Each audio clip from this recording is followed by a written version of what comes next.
So, Novak Djokovic, 20 Grand Slam, 6 Wimbledon, most weeks at the world #1 ranking, tied for most Grand Slam title in history of tennis with Roger Federer and Rafael Nadal. A good chance to win the Olympics in July, August, and good chance to win US Open in September to complete the calendar Grand Slam and also calendar Golden Slam. Not too bad. Novak Djokovic wins his 20th Grand Slam in his 30th Grand Slam final against Matteo Berrettini in what can only be described as a very clinical performance. I have not gone through the statistics, I have gone through the proceedings, as in who won which game of which set throughout the match. And I also just witnessed the press conference, not the press conference, the on-court interviews after the match, and the entire performance was historic and very important, of course, because the history books are being rewritten and redefined by the Joker. Let's go through the statistics first, and then let's unpack the events of the last 3 or 4 hours. Aces. Novak Djokovic 5, Matteo Berrettini 16, double faults 4 for Djokovic, Berrettini 3. First serve percentage, Djokovic 61-59 for Berrettini. Win percentage on the first serve 79%, 76% for Berrettini. 53% second serve points won for Djokovic, 38% for Matteo Berrettini. Net points won, Djokovic 71%, 34 out of 48. For Berrettini, 24 out of 39, 62%. Break points won, 6 out of 15 for Djokovic, accounting for 40%. 2 out of 7 for Berrettini, accounting for 29%. Receiving points won, 40% for Djokovic, 31% for Berrettini. Winners, 31 for Djokovic, 57 for Berrettini. Unforced errors, 21 for Djokovic. And let's see where. 48 for Berrettini. Total points won, 145 for Djokovic, 131 for Matteo Berrettini. It confirms a lot of things that were very, very apparent in the latter stages of the match as Djokovic more and more found his groove and found out the holes in Berrettini's game, which Djokovic would then go on to exploit. However, first, we go through set by set and the patterns that emerged. A lot of concerns were expressed about the effectiveness of the Berrettini return and the effectiveness of the Berrettini slice. And those two were very, very apparent and not in a good way as the match dragged on. Well, went on, not dragged on. But however, it could be said that it dragged on for Berrettini, who grew a little more passive as the fourth set and the latter stages of the third set were upon him. Anyway, let's begin with the first set. Novak Djokovic did not begin the match well. He was very passive himself, and he committed 2 double faults in the opening game of the championship match at Wimbledon. One of the benefits of being Novak Djokovic, going by his performances, is that you have the privilege and also the track record of going through your nerves in the beginning stages of the match so that you can establish yourself and put away the nerves, but instead deal with the crowd more in the latter stages. Well, Novak Djokovic holds by saving one break point at 30-40 and goes up 1-0. 1-1, 2-1 then for Djokovic, after which he breaks the Berrettini serve, where it emerged that his second serve, Berrettini's second serve, was not going to be a match for the level of returning that Novak Djokovic was going to display, which was much superior to Djokovic's showing against his semifinal opponent, Denis Shapovalov. Djokovic goes up 5-2, continuing to hold his game, his service games better, and Berrettini, after being broken, tries to gain some ground back in that very intense first set. Both players were showing some signs of nerves, and they were both finding their footing on the grass court. However, the most blatantly unexpected surprise came at 5-5 after Novak Djokovic was serving for the set at 5-4. Berrettini broke Novak Djokovic to level the match 5-5. Both players held their serve once again to enter the tiebreak, where Berrettini displayed amazing movement, unlike his first 5 games of the match. And once Berrettini found his movement, he found his forehand, which started firing and did not commit as many unforced errors as before. Berrettini relied on his impressive serving, which was, before the tiebreak, his best shot on the court. And the forehand became much more deep and much better placed, which then won him the first set.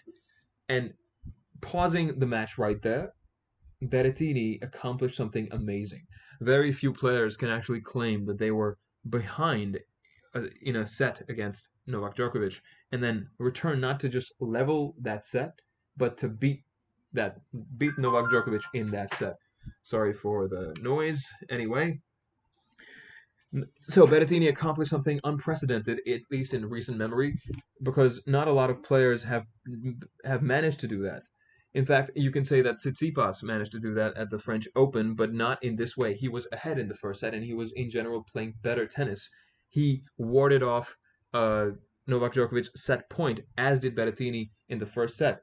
But Berrettini seemed to be getting better during the course of the first set. There were some speculations as to why the bandage on his leg was there, and the answer was obvious, that he suffered some damage after that fall in his previous match against Hurkacz. However, then going forward, set 2, Novak Djokovic emerges again.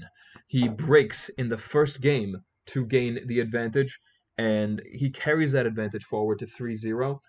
Then Berrettini serves again, and Djokovic breaks again. He is finding out that his return is going to be so much more superior than any of the other opponents that Berrettini has faced during this grass court swing and also during the course of the entire year. Berrettini was not able to establish any control with his backhand slice. There were some suggestions that the backhand slice was going to be the shield which would protect the backhand for Berrettini. But it seemed that maybe Berrettini bought into that narrative himself, that he thought the slice would bail him out. I personally never thought that his backhand was a very, very, very intensely weak shot. Of course, the high backhand was not his strength, but he could rely on the backhand to set up the forehand. It was not such a bad shot that he had to protect it only by slicing.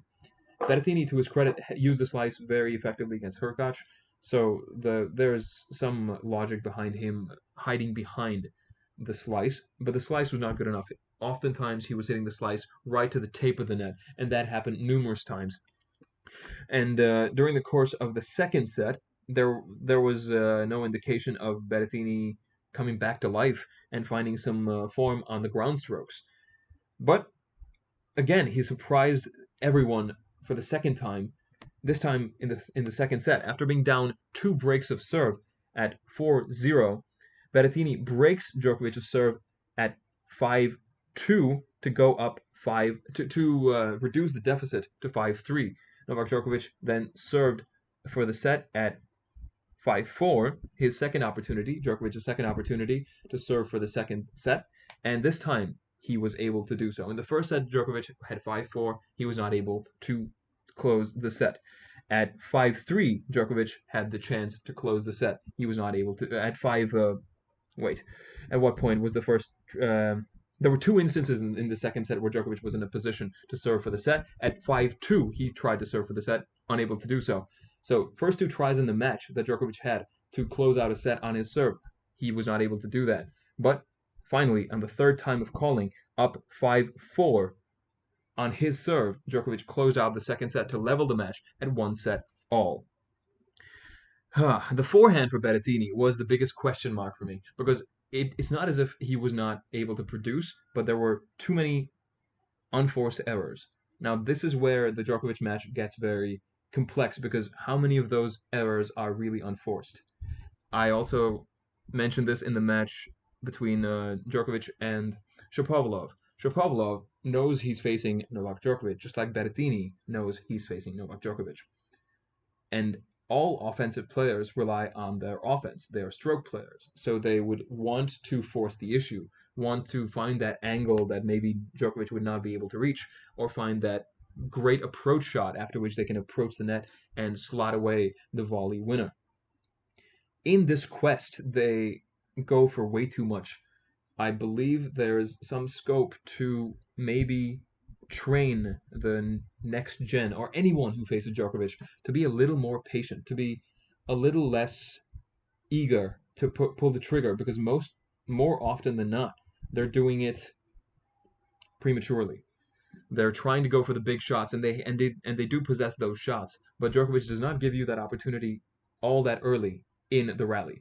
My main gripe with this tendency that these opponents of Djokovic are showing is that they are capable of holding their own in a rally, because Novak Djokovic is not a naturally offensive player. What I mean by that is that his first tendency is not to go for the outright winner on the first shot of a rally, unless it's a service return, which will be addressed obviously, which is the main reason why Novak Djokovic won this match yet again on the back of his amazing return of serve. But in a rally, Novak Djokovic does not immediately look for the outright winner on either his forehand or the backhand.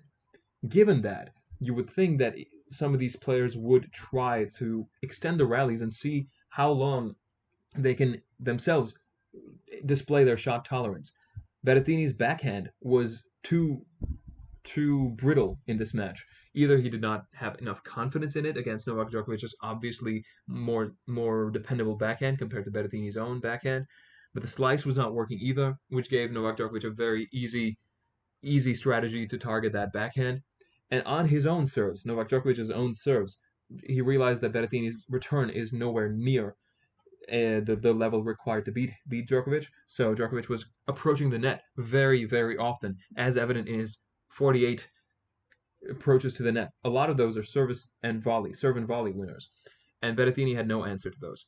Berrettini also suffers from very very sparingly deft touches, and usually the drop shots are dropping into the net, not going on the other side. And if they do, they are not good enough to be outright drop shot winners.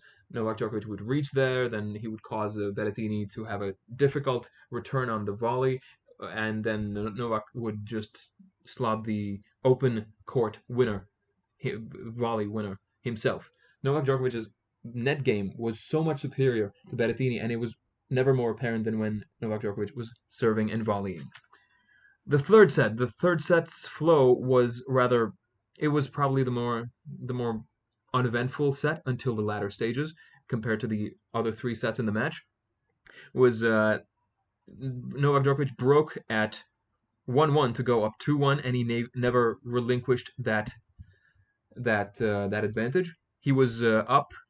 He was down 15-40 when he was serving at 3-2, trying to make it 4-2.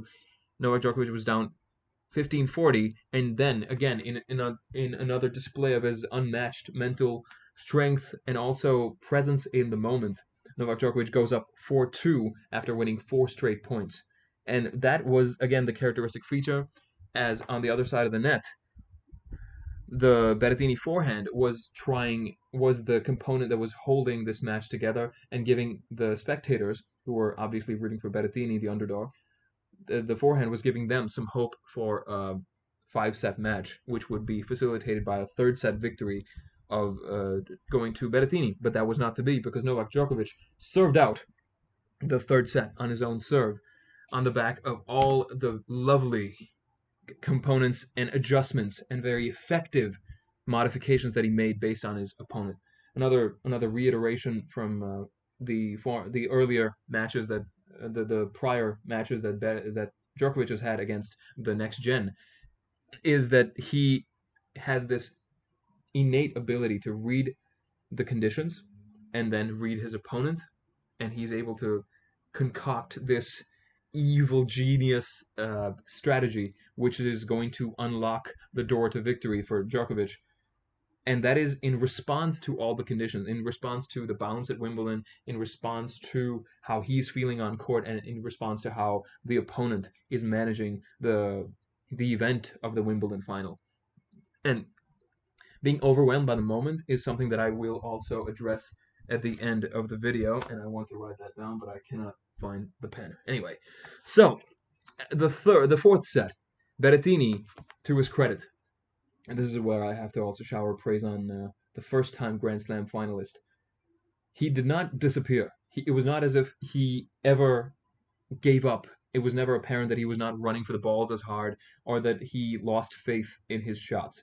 Berrettini is mentally very well wired, as was evident in the first set.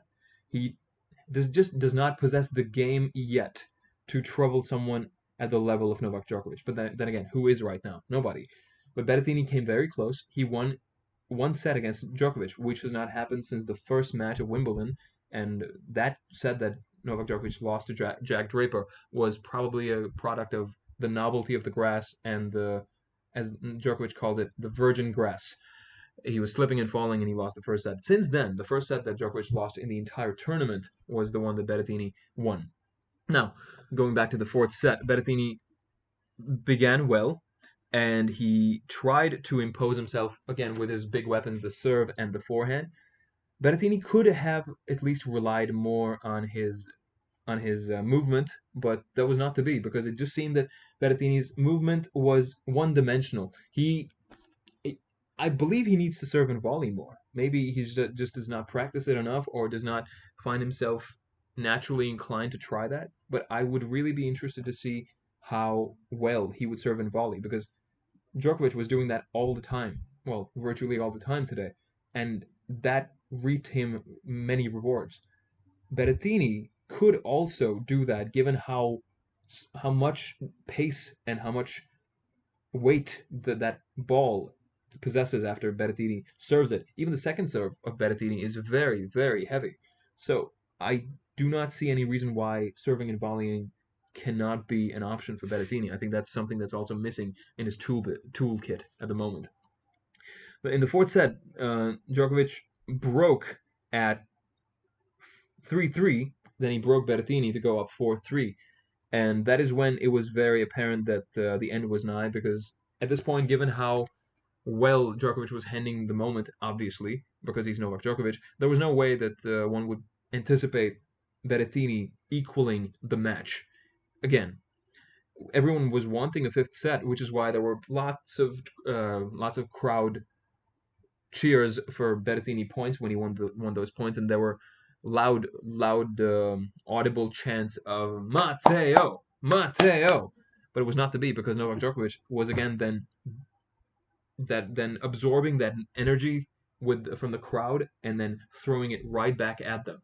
There was one amazing rally midway through the fourth set where I think it was the longest rally of the match, somewhere around 18 shots maybe, where Djokovic returned a very wide backhand slice to Matteo, who responded with a very deftly hit volley, but Novak traveled diagonally into the forehand drop shot zone of the court and then stroked away the cross court forehand winner.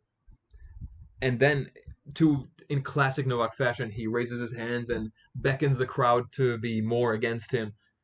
And this is where I also have to address the people who somehow take pleasure or somehow get some gratification in jeering Novak or challenging him or trying to annoy him or trying to distract him. That was also apparent when between his first and second serves, someone started disturbing him, and Novak, after a few tries, after a few instances of this, he just raised his hands up, and I'm not tolerating this crap.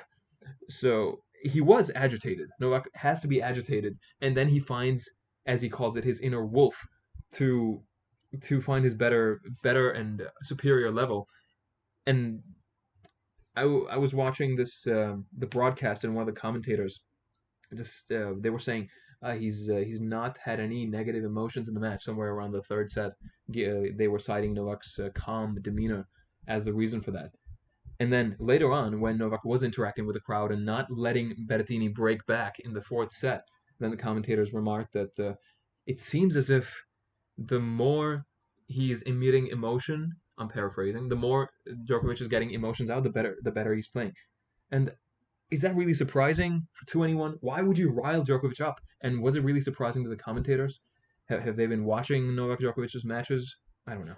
Anyway, that was surprising to me. That was a surprising observation for them. Anyway, Novak Djokovic was then receiving while being 5-3 up. So Matteo Berrettini was serving to stay in the championships at 3-5, and he made it to deuce. He fended off 2 championship points. The second championship point that Berrettini saved was a great forehand winner, if I'm not mistaken, and it was the characteristic Berrettini winner. After which, stroking the shot, and then he exclaims in a very guttural growl after hitting the shot when he knows it's going to be a winner. It proceeds something on these lines, and it's a winner. So I was really glad to see that resistance, that defiance emerge from Berrettini. It gives me hope that he was serious about this only being a beginning of his career. It's something that he remarked in his on-court interview. Anyway, at the third time of calling on Berrettini's serve, the first serve did not find the mark, so Berrettini had to hit the second serve. Novak Djokovic was able to win the point, win his 20th Grand Slam.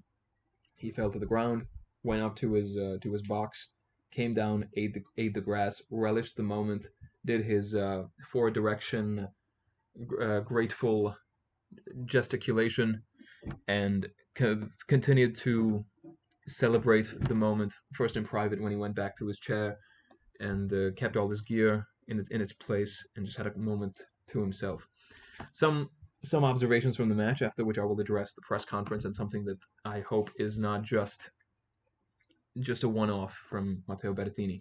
Djokovic's down the line backhand was very apparent in a lot of these rallies. We often forget that that's such a great weapon, and that everyone was talking of the big weapons on the court being Berrettini's forehand and Berrettini's serve. But Novak Djokovic's backhand down the line will creep up on you. It creeped up on Federer in the 2019 final in the 3 tiebreakers, and this time it didn't require a tiebreaker. It was just emerging at moments where you were not expecting it to be that that well hit and that perfectly timed as with regard to the time of the situation of the match. And that was something that I was also not surprised by, because I know that he has it in his toolbox, but it's just so it continues to surprise me how well and how on command he can generate that shot. Djokovic's forehand, something that also came to my mind while watching this match, in contrast to Novak Djokovic's final at the French Open last year, at 2020 French Open, in which he got well dominated by Rafael Nadal, was that his forehand has become so much better. We don't give enough credit to the Djokovic forehand because it's not a Juan Martín del Potro forehand, it's not a Federer forehand, it's not a Nadal forehand. Those are heavier shots with higher ceilings with regard to pure pace and perhaps even angled on certain occasions. But Novak Djokovic, when he is actually healthy and has access to even 40% of his game, and then he can work deeper into his arsenal, Novak Djokovic has the best cross-court angled forehand on the tour. No one has actually been able to solve that. No one returns the same angle in response to Novak Djokovic's cross-court angled forehand. Even trading with Matteo Berrettini on the from the baseline, Novak Djokovic at one point, I starkly remember, Novak Djokovic was able to hit a cross-court forehand while dealing with the pace that Matteo Berrettini was able to produce on his forehand on a regular basis. Which also brings me to another thing to ponder about, and something that I saw in the match that Djokovic had against Cristian Garin. Apologies for any mispronunciation there. But in that match, in the second set, in the early going, Cristian Garin has a nice angled cross-court forehand as well, but no pace. And his backhand was similarly a little above average, but it's nothing much to speak of. It's not a weapon. But Djokovic did not have pace to work with, and then he got flustered. Just like Novak Djokovic, when he's hitting his second serve, a lot of his opponents, even Berrettini today, get flustered when Novak Djokovic's second serve is so slow and loopy that they have to produce their own serve, their own pace on the second serve return. And the Berrettini suffered because of that today on numerous occasions. But with the point I was making earlier is on similar lines, that Novak Djokovic needs to be challenged with regard to how fast and how slow and how much variety in shot speeds he's having to deal with. And I'm really curious as to what happens if someone is able to attempt that and execute that game plan to an appreciable degree. I'm really curious to see how Djokovic deals with that. He will be able to. It's just how much trouble will it cause him? That's the question. Berrettini's slice, I already mentioned this. Berrettini's slice was really bad compared to how well we wanted or we were predicting it to go. It's just it underwhelmed and it cost him quite a few points at critical junctures and probably dented his confidence as well after that massive rush of jubilation at the end of the first set, which Matteo Berrettini very surprisingly and very impressively won.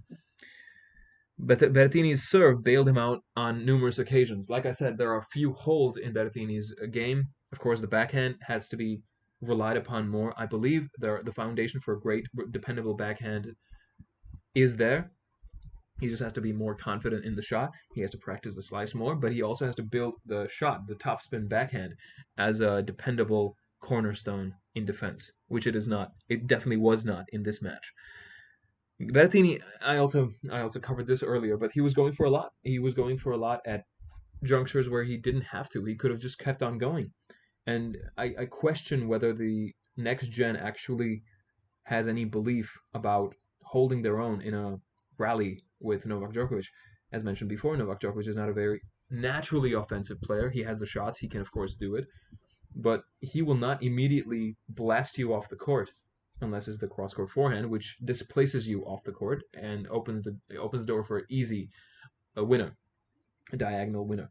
But if you are facing Novak Djokovic and you are not going for the trigger prematurely, I am curious as to what happens. Does Novak Djokovic produce the error? He very rarely does, but I want to see how much it can still take because I think he's not being challenged enough. Novak Djokovic's shot tolerance is not being challenged enough. If Novak Djokovic is facing someone who is simply returning deep balls, just like Novak Djokovic does, if someone is returning his shots deep enough in the court, how long will it be before Novak Djokovic either goes for broke himself, which he is more than capable of doing on the backhand down the line or backhand cross court even. But how long will it be before his patience runs out and he goes for a forehand or backhand winner? I'm very curious to find that out as well. As for Novak Djokovic's offensive tactics, serve and volley worked really well, and his volleys in general were superior, surprisingly well structured throughout the entire tournament. Now, now this is the portion where the match analysis is pretty much done, and now we go to the press conferences. And something that kind of makes me frustrated after I watch that. Going back to Australian Open 2020, because that is as far as my memory takes me with regard to next gen opponents in Grand Slam finals for Novak Djokovic. Australian Open 2020, Dominic Thiem against Novak Djokovic. Djokovic was down 2-1. He beat him. It never felt that Djokovic was going to lose that match. He didn't. Then in Australian Open 2021, what happened in there? It was Medvedev, of course, and Djokovic crushed him. It was right after that infamous, or for me, one of my favorite interviews with Mats Wilander, where Mats is pushing the accomplishments of Medvedev, who has had 20 straight victories going into the Australian Open final, and he asks Novak Djokovic, so, what do you think your chances are? Medvedev has won 20 straight matches. How long is it going to be? Or is it time for the next gen to take over? Novak Djokovic scoffs very inconspicuously. At least he tries for it to be under the radar, but it isn't. I can see that he was not pleased with the question. He's tired of these next gen, when is it going to happen questions. He just says, listen, I'm going to make them work their backsides off. I'm not going to hand it to them. They have to work. And that is the primary narrative of Novak Djokovic that I am following with regard to the next gen. Of course, the Grand Slam history and weeks at world number one, those are his goals, of course. And he's having to go through these younger opponents. He beat that had another very a very important chapter, the French Open final. After beating Rafael Nadal, Djokovic finds himself on the opposite side of the net to Stefanos Tsitsipas, 11 years his junior.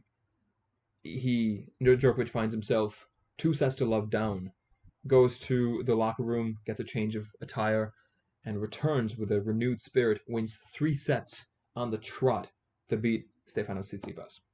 At Wimbledon, after being relatively unchallenged on the way to the final, Novak Djokovic finds himself facing off against Matteo Berrettini. Berrettini, who has had 11 straight victories on grass this year, the most formidable competitor to Novak Djokovic's Wimbledon crown. And Novak Djokovic fends him off in convincing fashion, exposing holes in Berrettini's game and exploiting those weaknesses until Berrettini's chances were lifeless and non-existent at championship point. I believe there's a lack of hunger in the next gen, which is part of the reason why they lose. It's not as if they don't possess the game to beat Roger Federer, Rafael Nadal, or Novak Djokovic. They just don't believe enough and they don't have that killer instinct. At least it does not seem that way. Because it's also contributed to by the nature of the questions.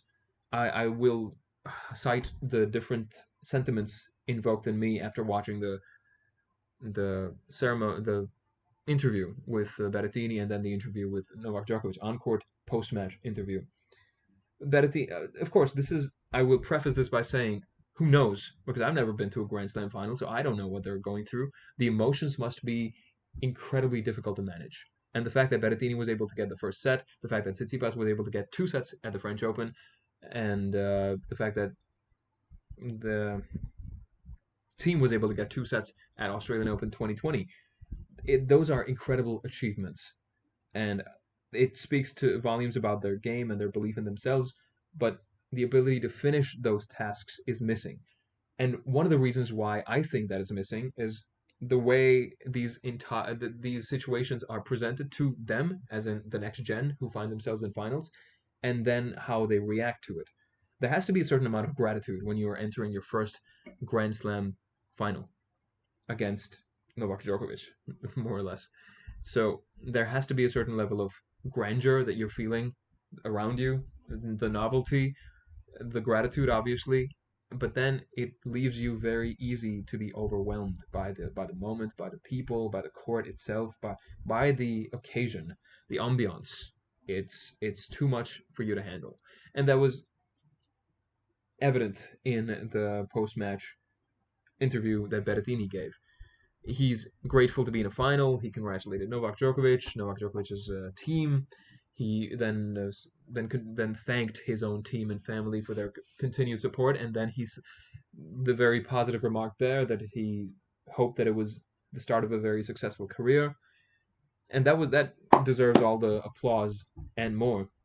But I am just waiting for someone to be a bit of a rascal in the interviews, in a good way though. Of course, you respect your opponent. You show, for example, one of the potential interviews to give in this situation after losing your first final is to be angry, is to be annoyed, because if you're one of these young people, right, and you've had enough of the top three, and you keep hearing the big three, the big three, the big three, one of them is going to go to hell with the big three, and I'm going to try to beat them, and I want to beat them, just like Djokovic learned from Nadal and Federer and got better, and then went on to beat them more often. I'm going to do that to Djokovic and everyone else in the next gen, and to make this the now gen. When is that going to happen? So aren't they annoyed? Aren't they impatient? One of the ways to deal with that is when you get asked the question, "How do you feel?" It sucks. I lost my first major final, and I want to beat him. I want to beat all respect to Novak Djokovic. He was better today, and I will do whatever I can to find the game to be able to be better in these situations. I'm bound and determined to deliver better against him because I believe I have the game to beat him. This has to be vocalized. These things have to be vocalized, not just, it was a pleasure to be here. I'm thankful to be here. I like to thank my team, and hopefully I'll come back here someday. No, no. I'm tired of how bland and unidimensional these comments are.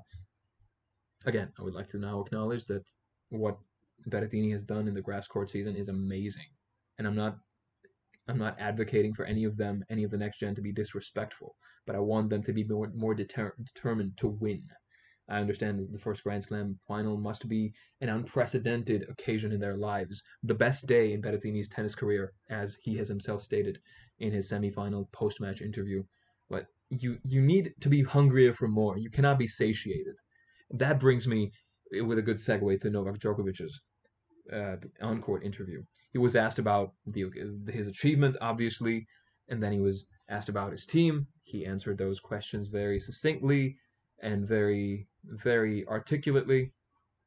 But he says, he gives credit to Roger Federer and Rafael Nadal for paving the way for him, for making him understand what he needs to do mentally and physically.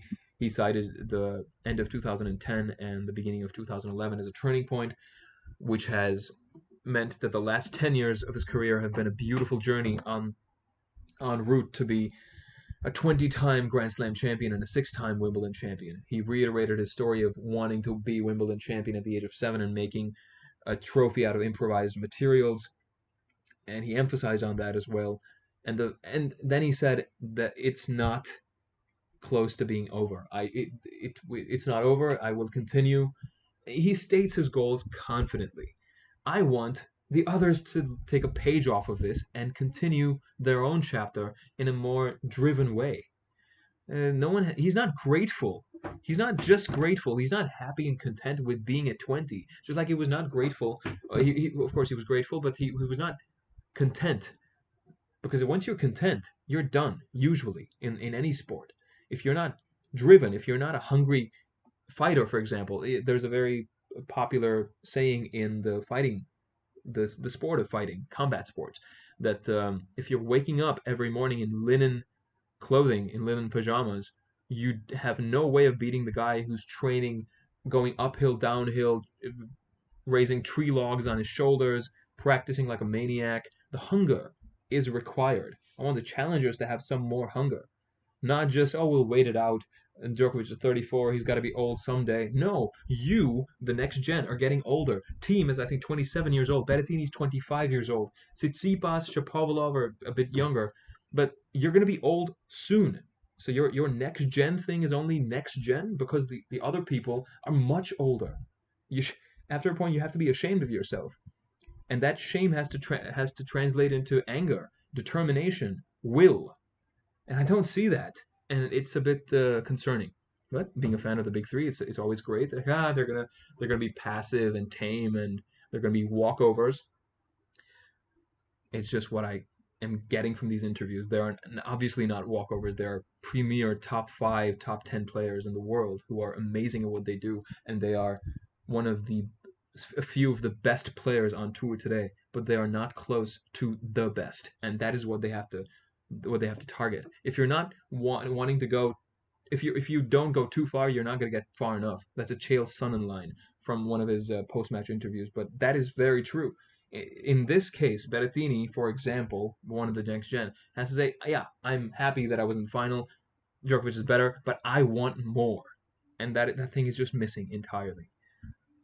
As a wrap-up, this is the wrap-up. After a long video, I did not expect for this to go this long.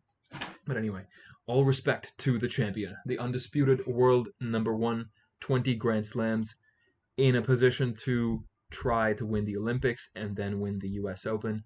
He has mentioned his goal to try to win in New York. He's eager and determined to go there and continue to make history.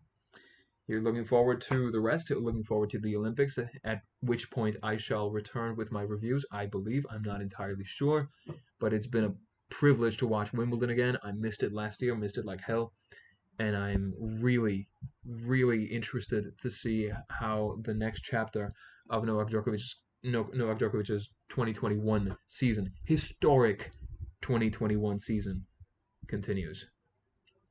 I will be back at some point, I believe soon. But thank you for whoever's watched, and this is until next time. This is Duncan Lievi. Cheers.